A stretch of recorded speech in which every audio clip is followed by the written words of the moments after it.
guys. Okay, so today we're gonna do day 17 of our bell ringer. So come follow along with me. If you can, print this out before so you can do it with me.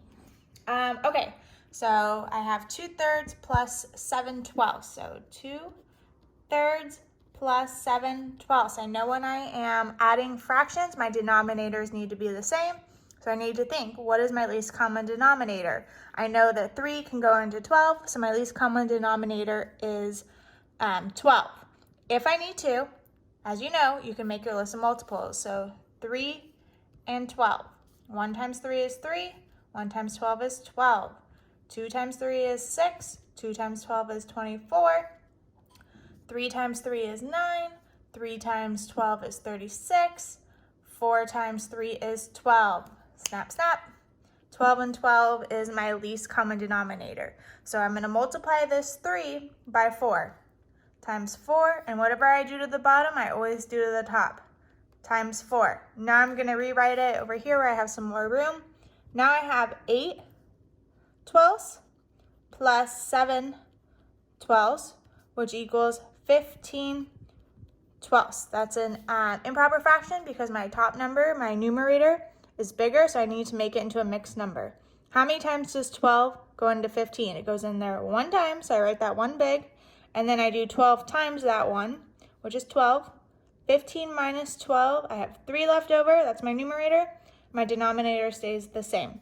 My numerator is not 1, so I need to see if I can simplify. My factors of 3 are 1 and 3. 3 goes into 12 evenly, so I divide by 3, divide by 3. My answer is 1 and 1/4. Sorry, my cat is making weird noises right next to me. Say hi, Rocky. Okay, next one. So we have subtracting mixed numbers. When I'm adding mixed numbers, I add the whole numbers first, but I can't do that when I'm doing mixed numbers because I might need to borrow. So my least common denominator between 3 and 4 is 12. So I'm going to times this by 4, times this by 4, and I'm going to times this 4 by 3 to get to 12, and times this by 3. When I am doing subtracting mixed numbers, remember we write it vertically this time. Rocky, stop it. So I have 6 and Rocky. I'm sorry, guys. My cat is going crazy today. I told you she was crazy. 6 and 4 over 12 minus 4 and 9 twelfths. As you see, I cannot do 4. I subtract my numerators first. I can't do 4 minus 9, so I need to borrow from this whole number.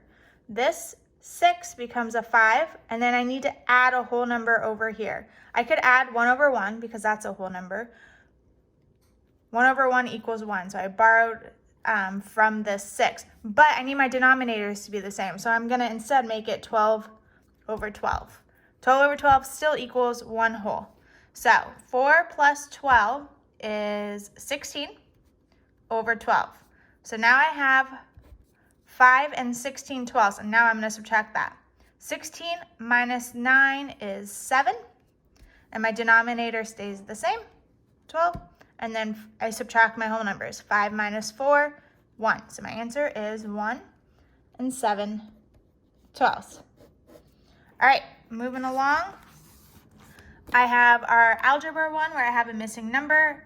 As always, if I were to do 5 minus blank equals 2, how would I rewrite this problem? I would do 5 minus 2 equals blank, which we know is 3. So I'm just going to switch this number and this number around. So I have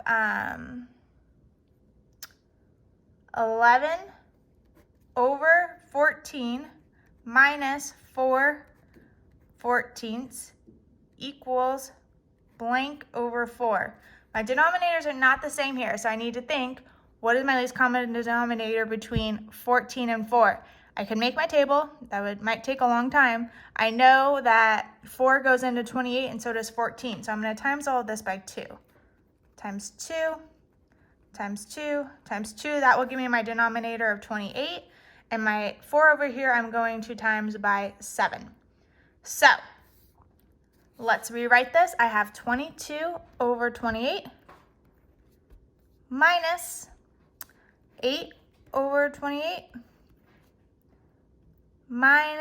equals something over 28.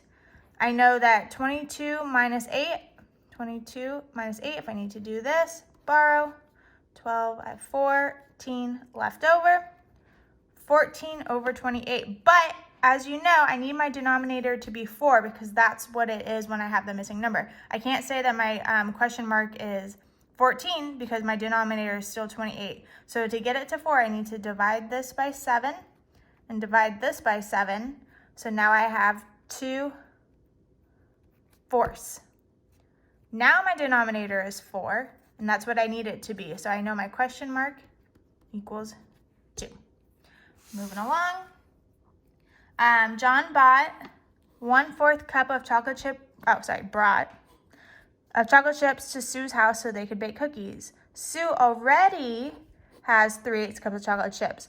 How many cups of chocolate chips do they have all together? All together being my keyword, I know I need to add. I have 1/4, that's John's amount, and 3/8, which is Sher's amount. I'm guessing that's supposed to be Sue, but maybe her name is Sher, we don't know. Okay, so I need my least common denominator, which is gonna be 8, so I times this by 2, times this by 2, rewrite it. I have 2/8 plus 3/8 equals 5/8. My numerator is not 1. Factors of 5 are 1 and 5. 5 does not go into 8 evenly, so 5/8 is as simple as it gets. Altogether, they have 5/8 cup of chocolate chips, which I think is not enough chocolate chips for cookies. All right, moving on. Jasmine has half a cup of flour in a mixing bowl. She adds more flour. Jamie claims that she now has 3/7 cups of flour in a mixing bowl. Which statement explains why Jasmine is not correct? I know we've done this one before as a class, so I know you guys already know the answer to this, but let's see. She starts with 1/2, and she adds some amount, we'll say a question mark, and she ends with 3/7. In order to properly compare these fractions, I need to make sure, sorry, my cat is going crazy, make sure that my denominators are the same. My least common denominator being 14, so times 7, times 7, times 2, times 2. So she starts with 7/14, then she adds some amount, and then she ends up with 6/14. How is that possible? It's not. So let's see where she went wrong, because we already know that she did this wrong. You can't have this much, add some, and then somehow have less. So 7 is not a multiple of 2. I'm not really sure what that means. It's true, so I'm going to put an M next to it. 1 is less than 3. That is also true, I guess. Let's put an M next to it for maybe. 3/7, which is here, is less than 1/2. That is definitely true, so I'm going to put a big M next to that because I know 3/7 is the same thing as 6/14, and I know 1/2 is 7/14, so I know 3/7 is smaller, so that one makes a lot more sense. And 3/7 is not a multiple of 1/2. I'm not really sure what that means, so C is definitely the correct answer here. And that's it for your bell ringer. You're going to try tomorrow and Thursdays on your own. Have a nice day.